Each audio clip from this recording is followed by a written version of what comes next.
Kaway. Traffic na guys. Paano pa makakagala yan guys? Hello guys. O ayan.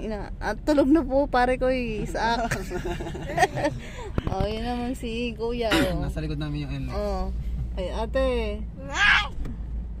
At ang NLEX ay nandun. O ayan. Wala kami pang bayad. Wala pa kaming pang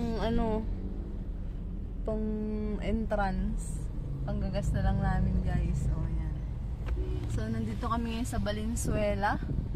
Sa Puntirin ba? Puntirin? Ayan, Puntarin. Ayan. Bumili po kami ng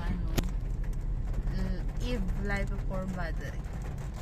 So yan, pumapatak na ang ulan. Papatay mo na yung aircon?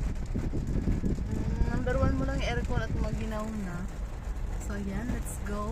Oh, higa nyo naman yung kapatid nyo. Ate, inaantok na.